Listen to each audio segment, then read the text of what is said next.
James, as a professor, he's really innovative. I mean, class was never boring. I had that class at, it was some time ago. That was about 2.5 years ago. I think I had that class at like 7 or 8 o'clock in the morning, so wasn't too enthusiastic about waking up that early, but I mean, he made class worth it. We always talked about really important events, and this was for a general education class. It was just general studies, so you usually don't talk about anything too heavy or forming beliefs or historical things or, you know, political views. I mean, it's typically boring. So he made it very interesting. He taught us a lot, and he also gave us the opportunity to teach the class a few times, which I took advantage of. It was great. I was really happy, and I had actually heard the class from 2 of my friends who said that he was a great instructor, so it was awesome. And he's a really good teacher. He's really smart. He's undoubtedly the best English tutor I ever had. He helped me with my personal statement with graduate school, and I personally know that he has helped few people without any charge at all for their studying. And it's kind of hard to find people who would help for free these days, even though his time is pretty precious. And talking about his teaching experience, I was a peer mentor of students in his class, and we worked together for more than 6 months. And during that time I got to experience his values and his beliefs about the world, and he has acted in a way that I think a lot of us are afraid to act in that way because of the consequences. For example, if there's something going wrong, I at least, or many other people, were afraid to speak up because we're afraid that something bad is going to happen to us. So he acts as the guy who does those things for us. He kind of does things that we wish they were done, but we don't want to do them by ourselves because we're afraid of the consequences again. And he does those things, and when he teaches, he's an objective human being, and he's a good human being. He taught me, for example, to focus on what I'm writing rather than grammar alone. He focused me to develop new and unique type of sentence structures, and I think the most importantly, he taught me that simple writing is very powerful. And English is my second language, and before I had this belief that, oh, you have to write eloquent, or you have to use these complicated vocabularies. But after working with him, I realized that, I think writing simple is the best way to write. So that is my best experience with him. Actually, I have taken James' class a couple quarters ago, and actually I remember probably 2 years ago. When I first came here, and I took his class. Actually, at that time my English was not that much good. I couldn't say, okay, how are you, and what's your name, something like that. But he always encouraged me, and he had a lot of patience to try to make me feel more confident. He helped me to apply my scholarship, and helped me correct my grammar mistakes. And when I wrote my essay, he always helped me go through all of things and try to make me more improve. He's very, very good professor, qualified, very great qualified professor, I think so. With my wife, attended Cal State University East Bay. She needed some help in her master degree program. She was facing some difficulties, and even though she is very devoted, very smart, and she was very determined to get her master degree after being in this country for a few years. And with brother James, he helped her with the tutoring, homework, and promote her smartness in there. and give her the lift up to finish the degree that she was pursuing. And he was a very excellent mentor for her. And you cannot see such a people like this. He had developed a schedule for my kids to tutor them. I have 7 years old, 11 years old daughter, and 13 years old son that he used to tutor them. He used to come over here, and he really cared about their grades in school and their improvement in school. Whenever he comes to my house, he used to come often to my house, 3-4 times a week. And first thing, he asked how is school, and he was really concerned about them passing and getting good grades, and he was really caring. How often you see people like that?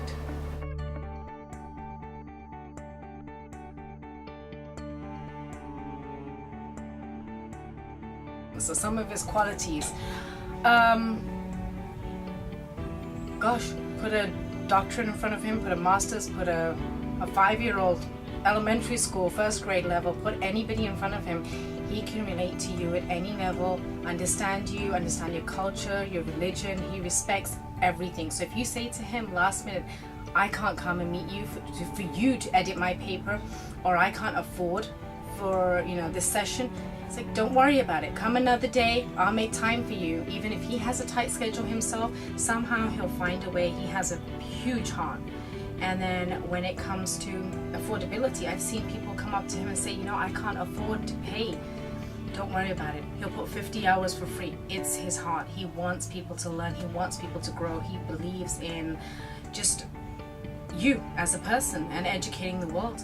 Educating the world in a positive, just positively, not negative. There's a lot of negativity around, and he just does not turn negative. I've never met such a positive person. It really has helped me growing into, education-wise and as a person, just meeting him.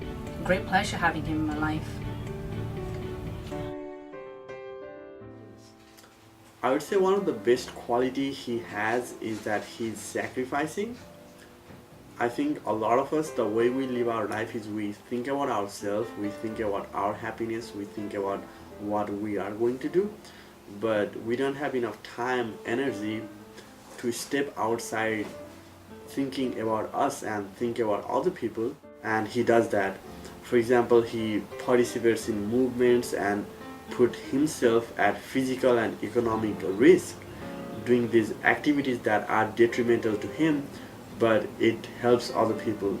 So I think that is something I really admire about him, and I think I personally have a lot of hard time doing activities for other people by sacrificing myself, and that's something I really admire about him. His best qualities are that he's dedicated.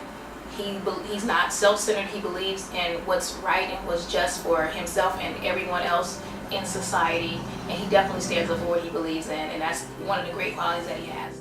And he makes sure that everyone is around him have what they need and know what is best for the society as a whole.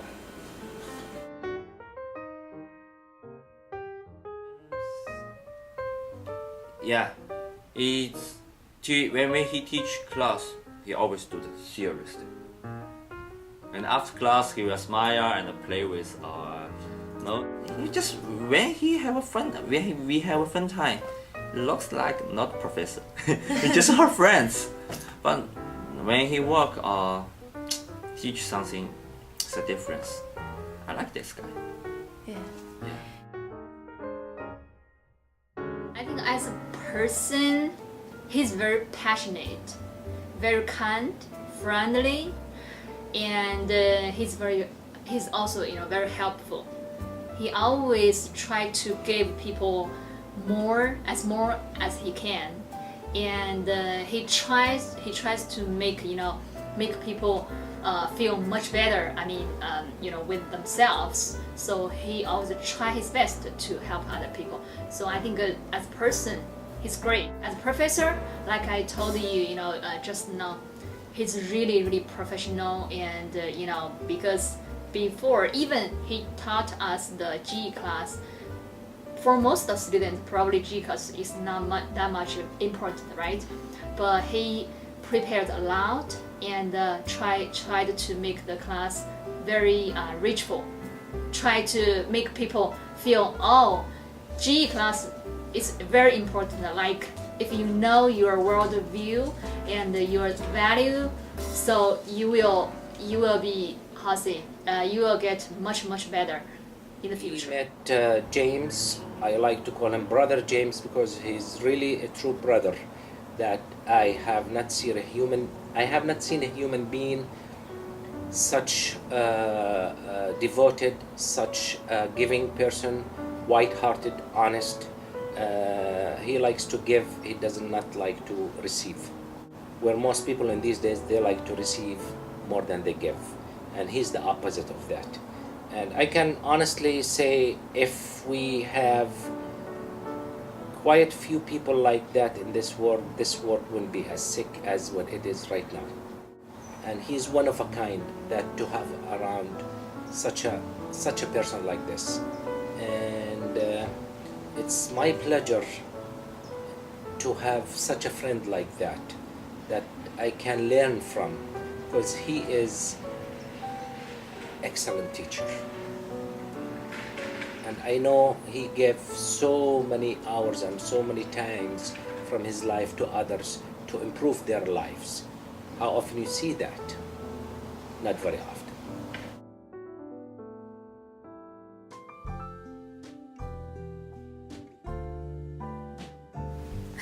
My favorite experience was actually, it was while I was taking the general studies class with him early in the morning. I was always tired, but he made an example of being selfless, and he had said he'd give the shirt off of his back, he'd give the watch off his wrist, and he took the watch off and gave it to a student I was in the class with named Cigar, and Cigar started laughing, and he put the watch on like, ha ha ha, you know, taking your watch, just joking. James is like, no, you can actually keep that. You can keep that watch.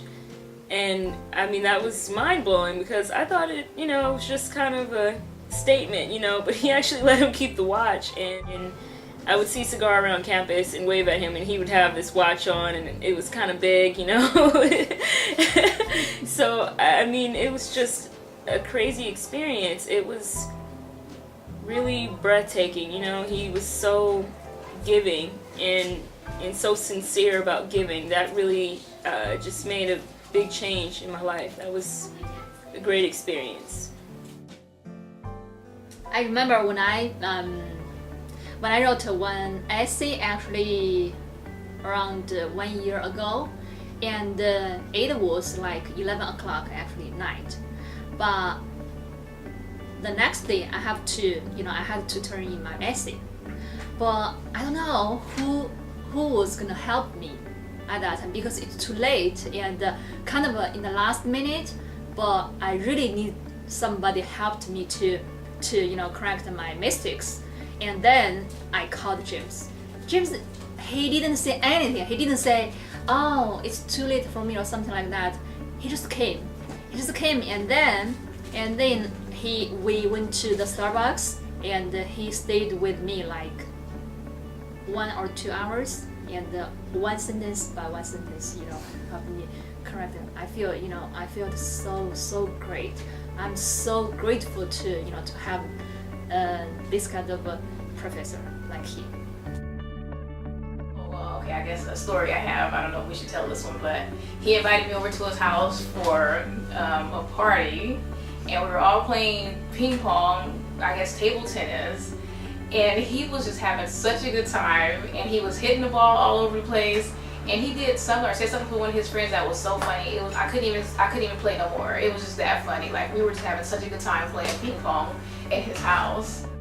So yeah, that was one of my most funniest memories. We were playing ping pong at his house. Time, my family and I and brother James, we decided to take a trip up to Yosemite. That was about 3-4 years ago, maybe a little bit longer. And it was a month of March or April, where it is it's not really hot summer time yet, Why I'm emphasizing that? Because the whole point about fire and dangerous of lighting up the whole Yosemite Park. So it was kind of wet weather. We had some showers in there, and we just went for a whole day, just enjoying it. My first time actually being up there. We got there, we paid our fees or the dues to go inside the park, and we picked up a spot next to the river. The river was lots of water in it, and we had some leftover a day before. We had some steak and some chicken barbecue, so we wrapped it. We said, okay, we'll take it, and we just eat it up there. We need to heat the meat that we had, so we just lit small fire, and we were about 5, 6, 7, 8 feet away from the main river, and we just collected some twigs and some leaves, and we just lit small fire. I would say this big. It wasn't campfire, and we just throw the meat in there, and we start getting some smoke from the leaves and the twigs that we lit. And 2, 3, 4, 5 minutes later, park rangers, 2 of them, and the car, they came to us. First of all, they dealt with us, or they approached us as we are criminals, and we are endanger the park to put it all up in a flame. And earlier I was mentioning it was March or April, which is everything's wet and a small fire, and we are 7, 8 feet away from the main river. Anything happen, we just take it and we just dump it, and the fire will be out. So we are really responsible adults over here in regards to that. I'm aware of the danger of the fire. The idea about the fire was my idea. James has nothing to do with it. And he stepped in there and he took the blame in front of the officer, because first thing he says, who lit the fire? He says, I did. Then I was going to step in there and say, no, he did not, I do. Then he says, no, I did. And they asked me to back up and don't come close to James, and they were talking for almost 45 minutes, maybe an hour, just back and forth conversation, and every 10-15 minutes I just want to go up there and see what's going on. So I can see them from far away, but I cannot hear the conversations. So every time I go up there and try to see what's going on, how far they go with talking and what's happening, what's the consequences, they just yell at me and they say, go back. And with James, of his way of talking, with his knowledge, with his experience, with his mentality, with his educations, he dealt very smoothly with these 2 officers, and the fire was out and everything's okay. But he was there, he put himself in the line of the fire for me and for my family, for me not to be responsible for that, because I am a foreigner. And if I was there and I said me, and they will talk to me, it could be different consequences. I could be handcuffed, taken to jail because such a small fire. And that's how James is. He is there to help, and he is there to put himself in the front of the bullet, as they say. He will take a bullet. When I was in college, I was going through a few things personally, and I will call him a few times, and this is what's going on in my life. He say, hey, if you ever need help, I'm here for you to listen, to talk. And he'll tell me things like, read this in this book or read that in this book. And, I'm not the greatest reader in the whole world, and I've never been. But he'll say, just read this one paragraph or read this few sentences and see what you think about your situation now, after you're done reading these paragraphs of this book. Time had passed, and I was maybe 2 years ago, 3 years ago, I was stuck at a job, and my self-esteem started coming down, and I finally got in touch with James again. And you know, I was in another slump, and James came into my life again, and you know, spoke to me, you know, and you know, raised my self-esteem up again, just by a few words, you know, by one phone call, 2-3 phone calls, you know. He will give his left leg for you, you know. He'll let you come and sleep in his bed, you know, if you didn't have a bed to sleep on. You know, there's only been a few men in my life who had been a role model to me, and he's one of them. I will back him up to the end of the world because he backed me up. James know about me around the 2.5 years, and James also is my good friend, good friends. And James, whatever I'm good friendship is James. He is the justice. Right is right, bad is bad. Sometimes I never either or problem or some like some problem. I forgot. I say, come on, just promise. Oh, I never. James, could you give me pass your course? You just write down C, I will pass. No. Come on, no. Aaron, you should study by yourself. I won't give you a pass. I won't use our friendship influence my work. Good is good, bad is bad. So James always is that kind of guy. I think James is the, I don't know. Sometimes I will he. So I think James is the justice. Yeah, like he should be a judge, yeah, or how can I say the lawyer, yeah, like that, or police leader sometimes. I don't know, yeah. Political leader, yeah.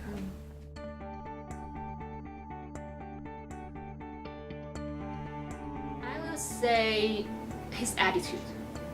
Yeah, I would say his attitude, because I have never seen he show us, you know, like, oh, I'm not happy today.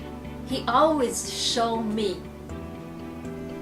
be confident, and be passionate, and be knowledgeable, something like that. He always show us, you know, you can tell from his face, because he always smile. I never see, oh, it's so sad, even probably he was in trouble, but I have never seen from his face, oh, I'm not happy, something like that. I always from his face, you know, to feel, okay, I should, you know, become a person like my professor James, you know, have a very great attitude and a positive attitude to face the whole world.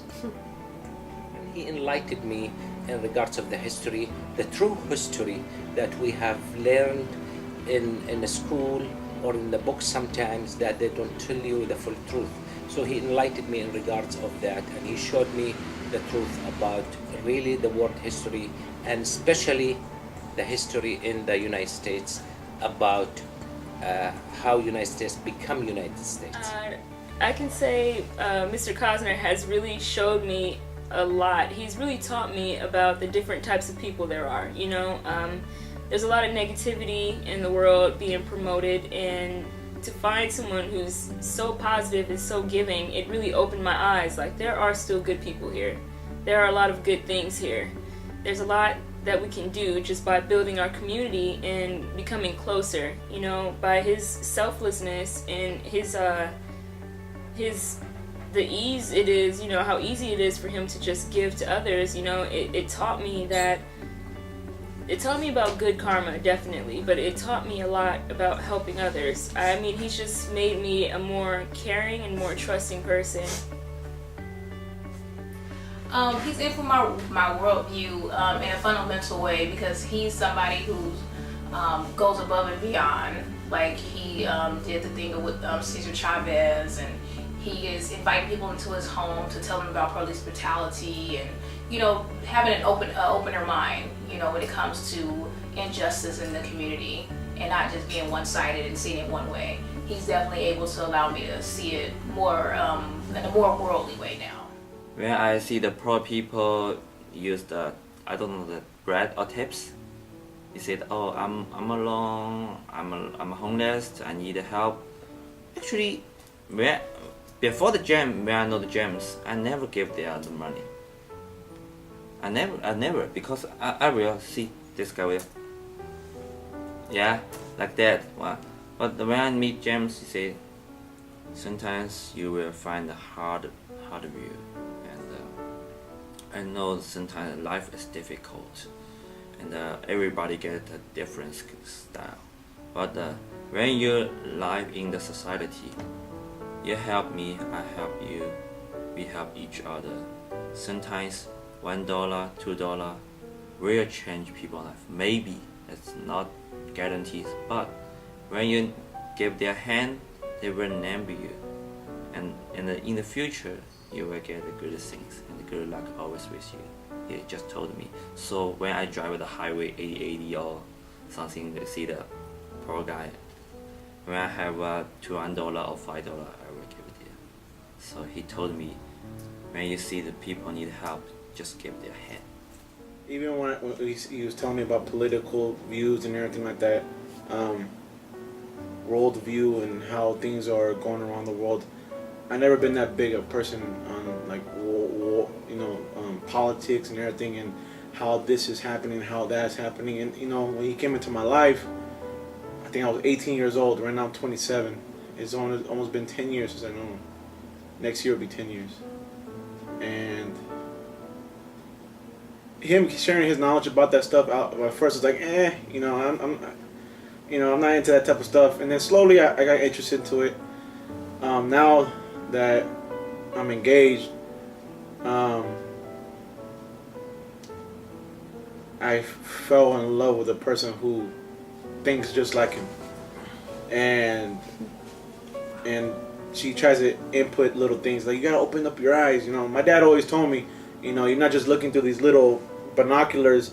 You don't. This is not what you look through at the world. You gotta open up. You gotta let go of those blinders and look at the rest of the world. What's going on?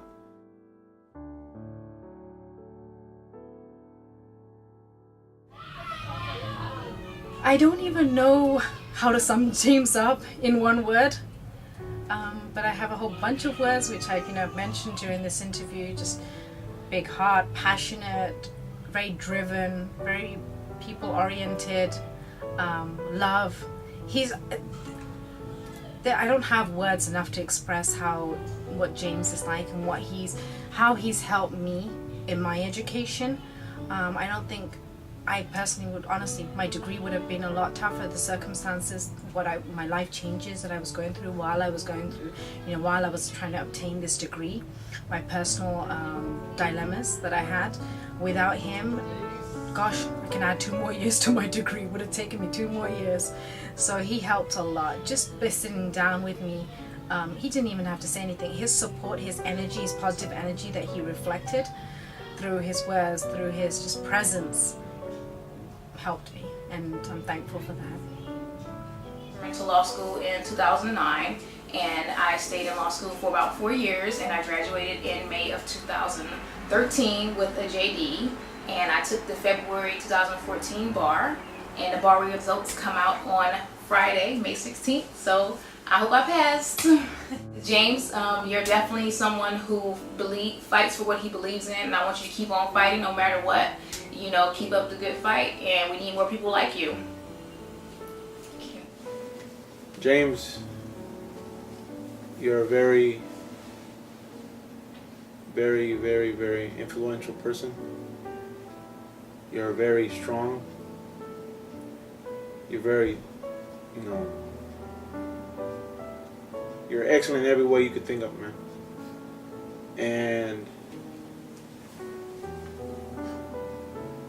And if you really want this to happen, I have your back. And I know you read some books about Cesar Chavez and all that. So, si se puede, man. Yes, you can, bro. From a brother to a brother, from a father to a son, you're number one. in my heart and probably in a lot of others. So don't give up. Fight as hard as you can fight, man. Cause one day I want to say I accomplished something like you accomplished. You left your footnote in history, your legacy. And I've been telling the kids that I'm gonna leave my footnote in this history, and I want to be the best coach ever. I want to make the NFL and the Hall of Fame, win Super Bowls. And you're you're one of the reasons why I want to accomplish things that I want to accomplish in my life. And thank you, James, for being a great friend that you are.